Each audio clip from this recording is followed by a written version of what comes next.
Hello, and welcome to the online training for the Kayak Education and Leadership Program, or KELP. San Juan County Park, San Juan Island Kayak Association, and the Whale Museum are working together to educate guides so that you are aware of the guidelines and laws protecting killer whales and other marine wildlife prior to launching kayaks. This training will inform you of your responsibilities when entering this sensitive corridor along the west side of San Juan Island. We will review each of these topics throughout this training. At the end of the training, you'll take a short online test. The test consists of multiple choice, true/false, and matching questions. As a first-year guide, you will need to receive an 80% or higher on the test. If you do not receive an 80% or higher, you will need to come back another day and retake the test.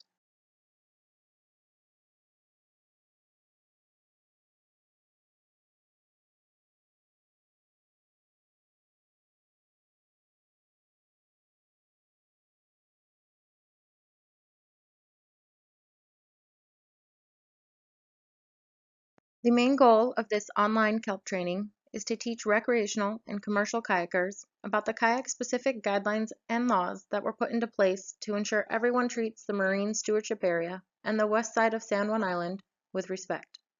As one can see from the photo, hundreds of kayaks can be seen on the water at any point in time.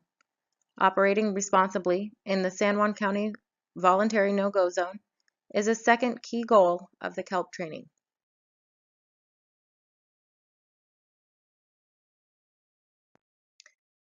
Recreational kayakers and commercial kayak guides who have not gone through this KELP training must go through the training at San Juan County Park every time they launch. Recreational kayakers receive a tag that is placed on the bow of their kayaks after they complete the training. Commercial kayak guides need to take the training here at the San Juan County Park Fairgrounds office. After the training, guides will have their photo taken and their name, photo, and company they work for will be forwarded to the San Juan County Park staff. In 2017, San Juan County Park is now requiring guides to be KELP trained from the second Friday of May through the last Sunday of September. During the 2016 season, San Juan County Parks took a deeper look into the day use of San Juan County Park by commercial companies. As a result, San Juan County Parks changed their day use policy that was approved by the San Juan County Council. This year, each company can launch a maximum of 20 guests per hour, excluding guides and assistant guides. All guides must sign in when you arrive at the park. Failure to sign in may result in immediate suspension of the operator's use of San Juan County Park. Commercial guides may only park company vehicles in designated commercial parking areas. No commercial parking in the public parking spaces. San Juan County Parks will be reviewing the policy changes during the 2017 season.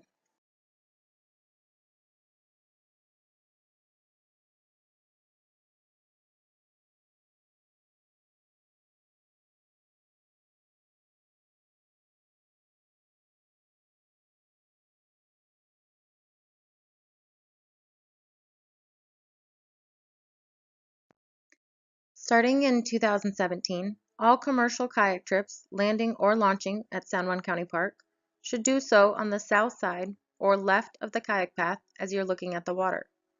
Commercial kayak trips will not land or launch or retrieve kayaks on or near the public boat ramp. The beach closest to the boat ramp and the boat ramp are for recreational use only. All kayaks should be perpendicular to the water at all times. All marine mammals are federally protected from harassment or disturbance under the 1972 Marine Mammal Protection Act and the Canadian Fisheries Act.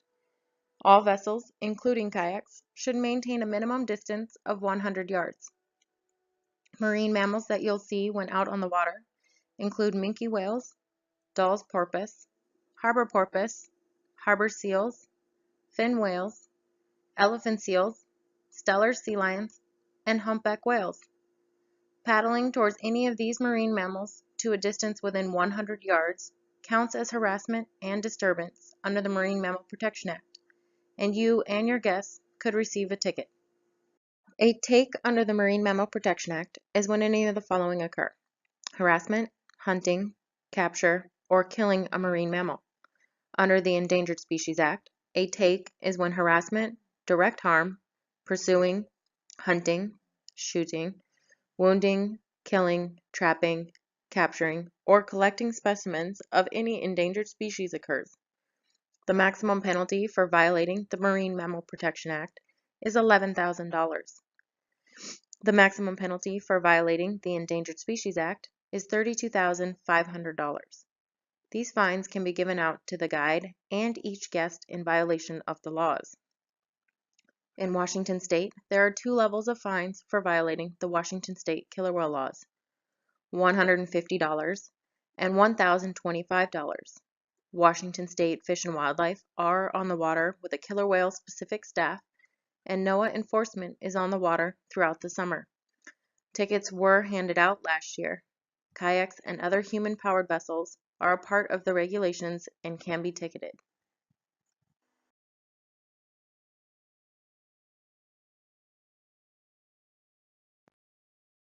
Do not disturb, move, feed, or touch any marine wildlife, including harbor seals. Avoid paddling near haulouts and resting sites. If you are unable to paddle 100 yards away, make sure you avoid seal pups. Don't create a lot of extra noise or splashes or sudden movements that would cause the harbor seals to flush or the birds to spook.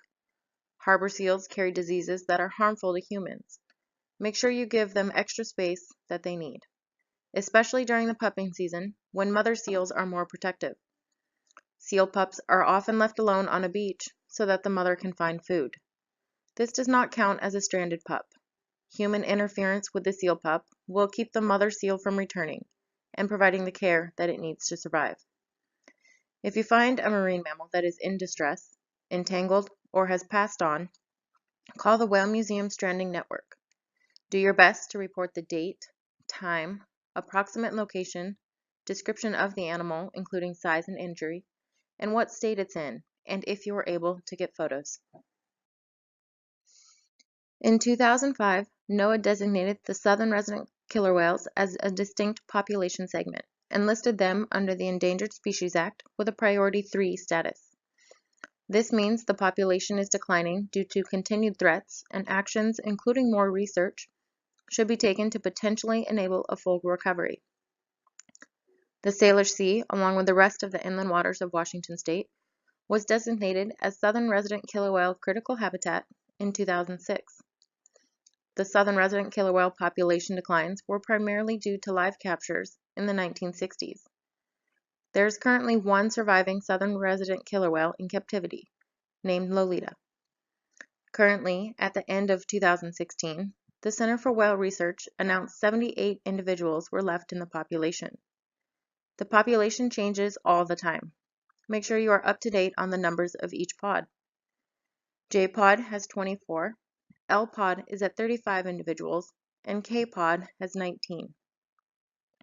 K-pod has not added or lost a member since 2011.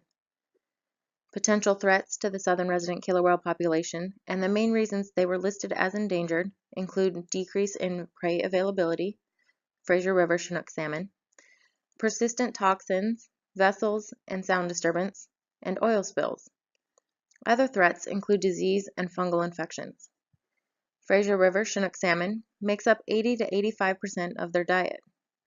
These salmon are listed as endangered in the United States, but not in Canada, making their survival that much more complicated.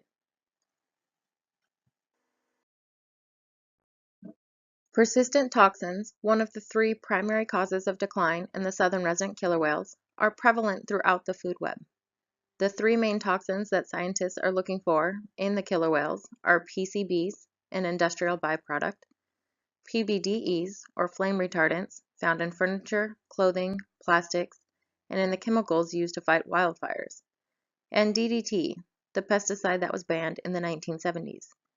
Each of these toxins have incredible longevity, and once they're in the environment, we have no way of getting them back out, especially from our oceans. This diagram shows how PCBs specifically enter the food web from sewers, stormwater runoff, industries, and pollution. Higher quantities than originally thought are in the food web due to the PCBs being directly absorbed into phytoplankton and zooplankton. This means salmon are at risk primarily in their younger years.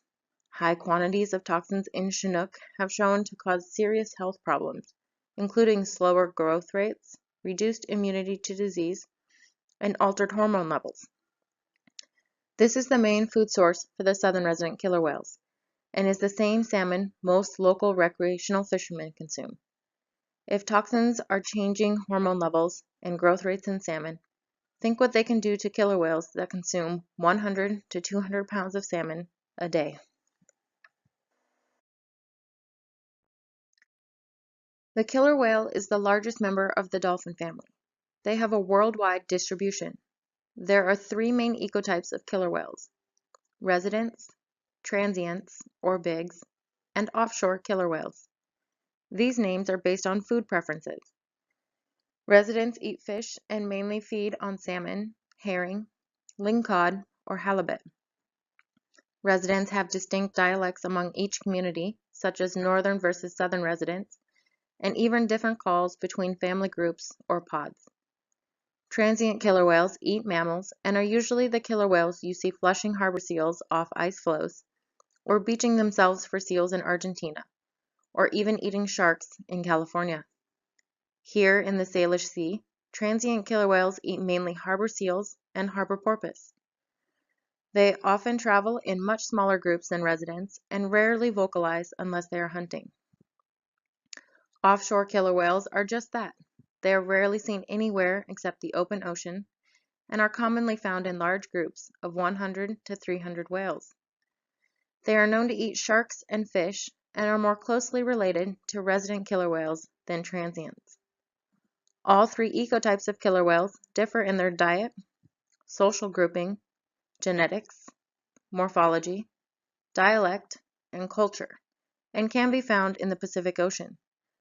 Because of these differences, there is no communication, interaction, or mating between the ecotypes. How can you identify southern resident killer whales versus transient killer whales and ID individual southern resident killer whales? The bottom line is that it really doesn't matter. All killer whales are protected under the federal law in the inland waters of Washington state. However, there are ways to identify the difference between the two ecotypes. Specific areas to look at are saddle patches, such as J27, K21, and L25. Dorsal fin height and shape, and any obvious nicks or scratches you may see could also be used. Transient killer whales are usually in smaller groups with a sporadic travel pattern. They have pointier dorsal fins and closed saddle patches. For resident killer whales, both male and female offspring remain with their mother throughout life. Dorsal height can also be used to determine males versus females. Full-grown male killer whales will have the tallest dorsal fins in the pod. What is the federal killer whale law? In 2011, NOAA implemented the most recent killer whale laws for the inland waters of Washington state. This law applies to all ecotypes of killer whales and is applicable to all types of vessels, including motorboats, sailboats, kayaks, paddleboards, and canoes. The law states that it is unlawful to cause any vessel to approach in any manner to any killer whale within 200 yards, or position your vessel to be in the path of killer whales within 400 yards. Kayaks were included in these laws based on research presented to NOAA, showing that non-motorized vessels do indeed have an impact on killer whales and their behavior. In 2012, Washington state implemented the same vessel law, but determined that it only applied to the southern resident killer whales. However, keep in mind, if your kayak is within 200 yards of transient killer whales, you are in violation of the federal killer whale law and could receive a fine. Distance can be hard to measure on or off the water. How does a person know if they are within 200 yards or 400 yards of killer whales, or even 100 yards of marine mammals?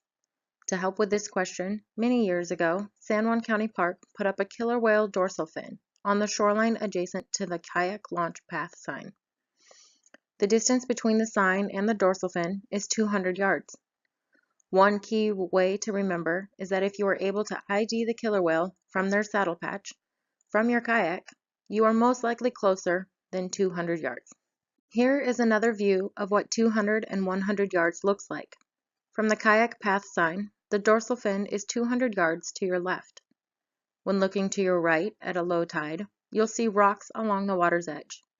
These rocks are 100 yards away from you or one full football field. You should be a minimum of 100 yards from all marine mammals. If you are able to see the whites in their eyes, you are closer than 100 yards and should take action to move further away. A take, disturbance, or harassment is determined by the behavior of the killer whales and what a vessel does to change that behavior. So for instance, traveling killer whales will hold a steady up-down pattern and maintain their direction of travel, usually in groups. Social behavior includes things like breaching, tail slaps, belly flops, kelping or playing with kelp, spy hops, peck slaps, and much more.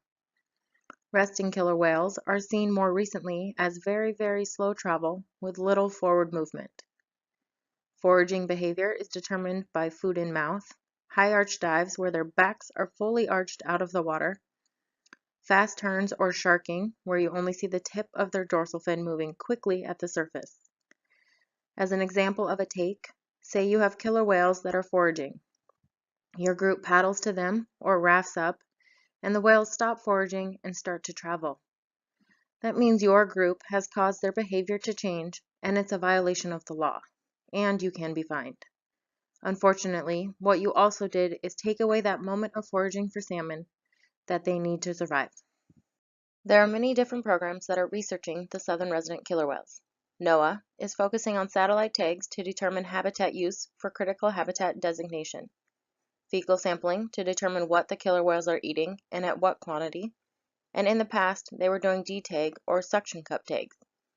The data from the D-tags is being used to determine what level of noise the whales hear from their environment, as well as how deep the whales dive, how fast they travel, and much more. Their initial finding is that the killer whale clicks and calls are masked by vessel noise, and for every decibel of noise increased in their environment, they increase their call's amplitude by a decibel. The Center for Whale Research has been completing photo identification and a population census of the southern resident killer whales since the 1970s.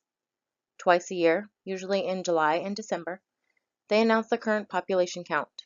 The Center for Whale Research vessels are labeled clearly with Center for Whale Research on each side of the vessel. The Center for Conservation Biology is focusing on fecal sampling using conservation canines or scat detection dogs. This research focuses on individual DNA analysis, prey analysis, thyroid, reproductive, and cortisol hormone levels, and persistent toxins found in the killer whales. Their goal is to determine how all three main threats are affecting the southern resident killer whales. Since 1993, the Whale Museum has operated the Soundwatch Boater Education Program. This research focuses on boater education, as well as vessel trends from all types of vessels since 1993.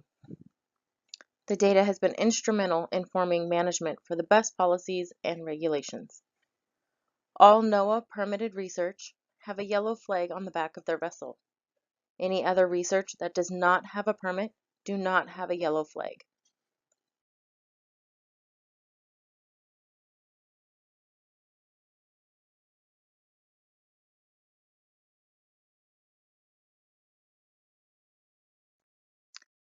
The Soundwatch Boater Education Program educates boaters on the current guidelines and regulations before they leave the shore.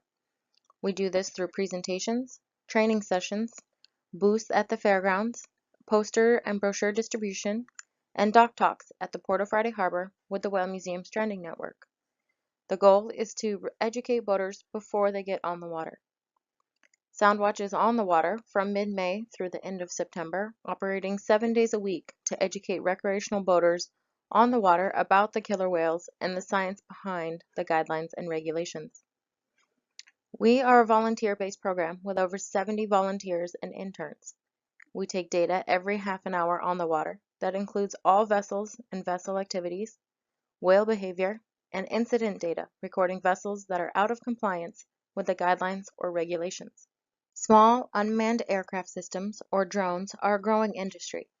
It's important to know the laws and guidelines if you're going to use them, especially around marine mammals and on the west side of San Juan Island. The Marine Mammal Protection Act, the Endangered Species Act, and NOAA guidelines are to keep a safe aerial distance of at least 1,000 feet above marine mammals in the wild. If you are going to fly below 1,000 feet, you need an FAA and NOAA permit to fly over any marine mammal. Drones are prohibited in national parks, Washington state parks, and San Juan County parks. Drones are also included in the Washington state killer whale law. A violation of this law with a drone will result in a ticket.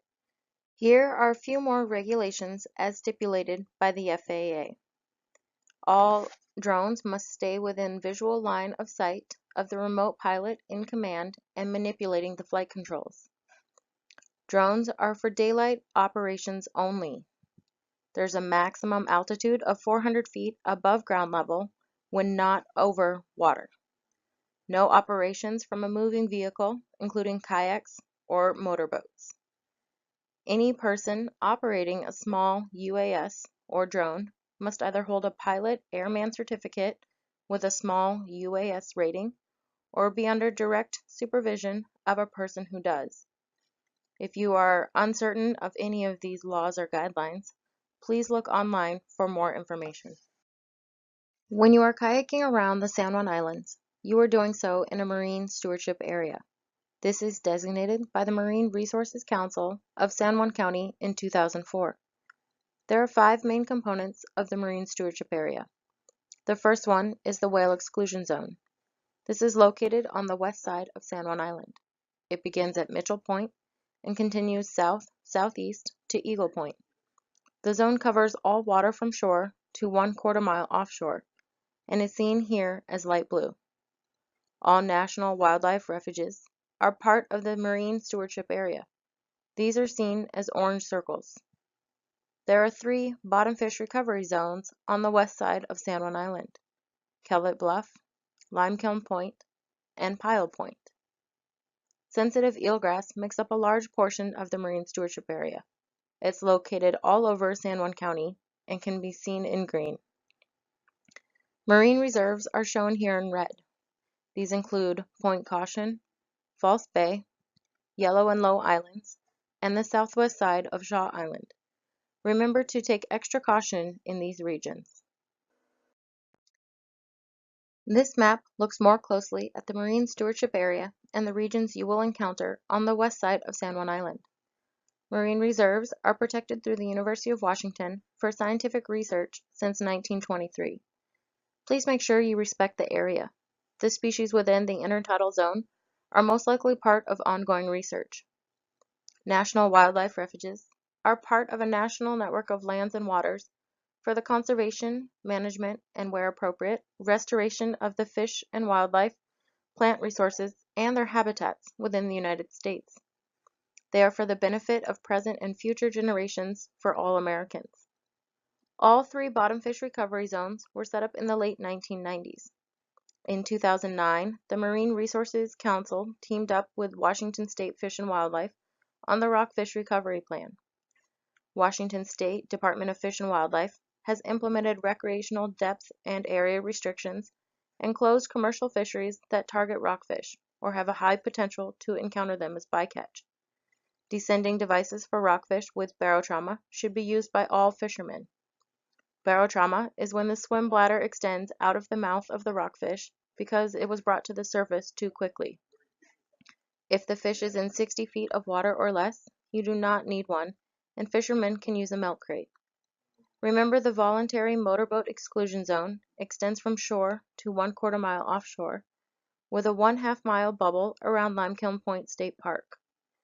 Sensitive areas include eelgrass beds, seal haulouts, and nesting bird sites. Eelgrass provides critical habitat for juvenile fish and plays an important role in the ecosystem. Avoid dropping anchor or disturbing the eelgrass with paddles or motoring through an eelgrass bed. There are 83 national wildlife refuges in San Juan County. Avoid approaching these within 200 yards to avoid disturbing haul-out areas for seals or sea lions and/or seabird nesting sites whenever possible. There is no landing permitted except at designated areas.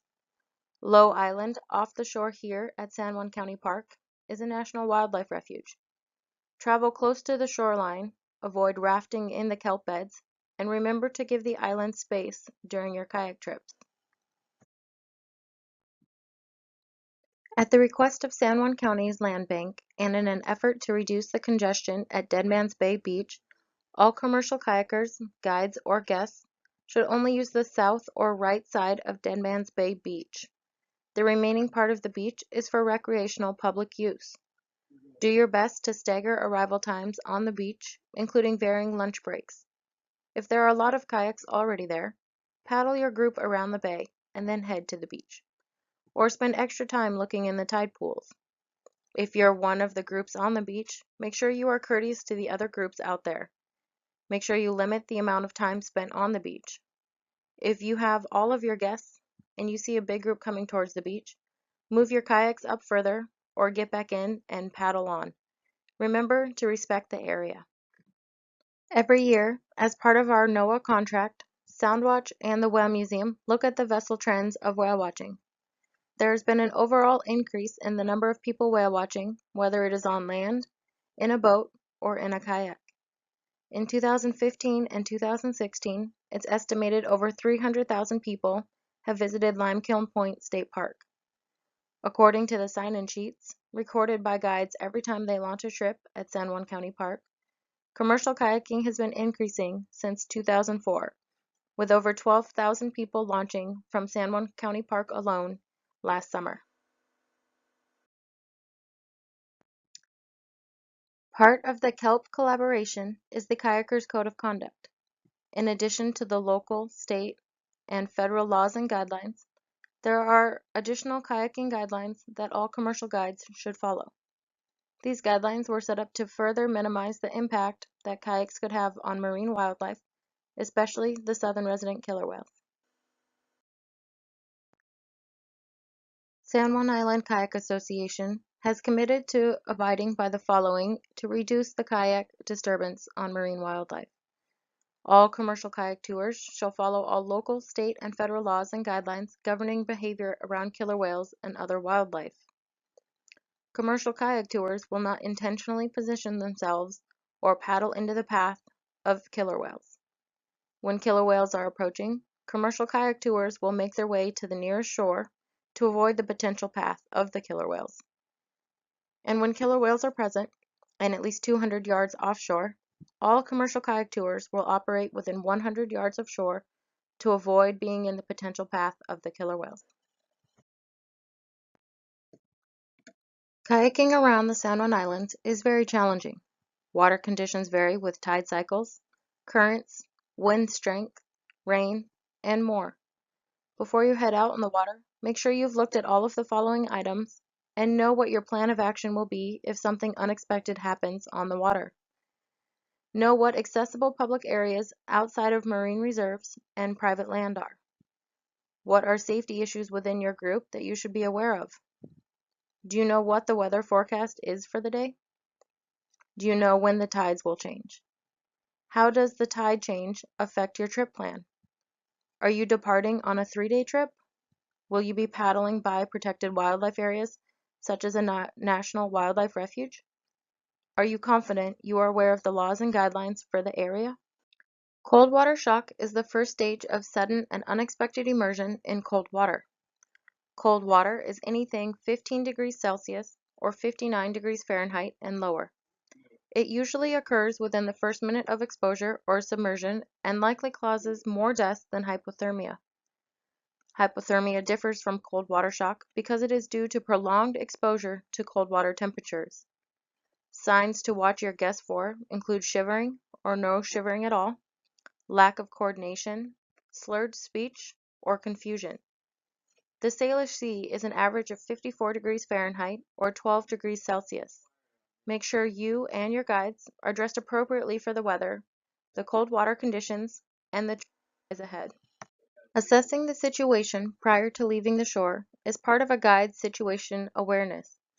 The more you pay attention to your surroundings, including the killer whales and other marine wildlife, the less likely you'll be caught in violation of the guidelines or regulations. There are 3 things you can do before you leave shore. 1. Observe the whale's travel pattern. Are they going north or south, slow or fast, directional or irregular? Remember, the whales like to travel back and forth on the west side, and it's possible to see them multiple times during your trips. 2. Launch your kayaks only if you can maintain 200 yards from the side of the whales and 400 yards out of their path.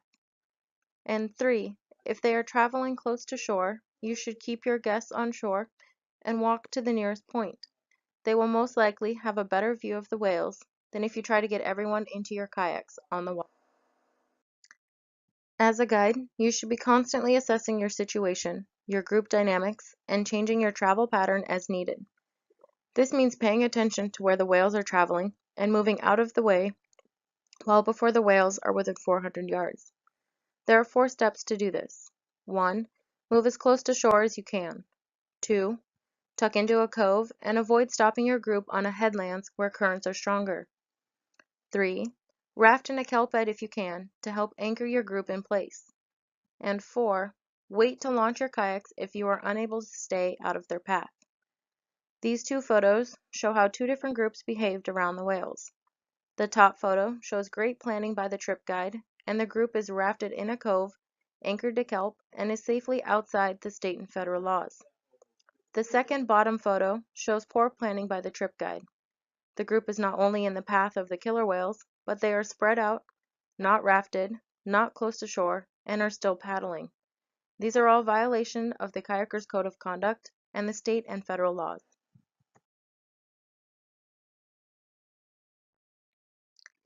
There are absolutely times when you can still paddle. If the whales are further than 1/4 mile offshore, closer to the commercial vessels than they are to your group, continue your trip, but keep an eye out for single animals that may be traveling away from the main group. If you find yourself out of compliance with the laws and regulations, you should do the following. 1. Paddle out of the path of the whales, 400 to 200 yards away, and raft up. And 2. Immediately raft up and stop paddling if you are within 200 yards of the whales. Wait until the whales have passed before continuing to paddle. Remember, 200 yards is 2 football fields, or the distance from the kayak path launch sign to the dorsal fin on the shore at San Juan County Park. The water conditions, marine wildlife, and your guests will have you continually assessing your situation and adjusting your course as needed throughout your trip. What do you do in bad water conditions? How do you manage strong currents? Limekiln Point State Park will have tourists and strong currents. Edwards Point and Pile Point are close to Hannah Heights. How are you managing the currents with the marine wildlife in the area? Remember, there are always people watching. KELP Bluff and Bellevue Point can be very dangerous in strong winds and currents. Are you comfortable with your skill level to safely lead your group through those conditions? If there is a strong wind, big waves, or more weather conditions at KELP Bluff, you should take your trip through Mosquito Pass. Don't push your guests past their experience level or comfort level. Safety should be a priority on the water. In these high impact areas, there are several key things to remember. Stay inshore. Keep your group together. Be mindful of the currents. Watch for vessel traffic. These are usually congested areas with boats traveling at high speeds. Keep an eye out for marine wildlife, and remember, vessel safety first. As you are on the water, this KELP training should prompt you to ask yourself a few questions. If I launch, can I stay more than 400 yards out of the path and at least 200 yards away from the whales? Should I wait and watch from shore? When I see whales and/or a line of commercial boats approaching, do I need to adjust my position? Is my group too spread out? Can I get closer to shore? Where is a good cove to tuck into? Does it have a kelp bed I can paddle into and stay anchored at? And have the whales pass by? Is it safe if my group and I paddle on? San Juan Island Kayak Association has a few last reminders for all kayak guides and companies. When approaching wildlife areas, guides shall place themselves at the closest kayak to the wildlife to ensure proper distances are maintained. 2. All commercial kayak tours shall educate their guests on the SEJICA guidelines prior to launching.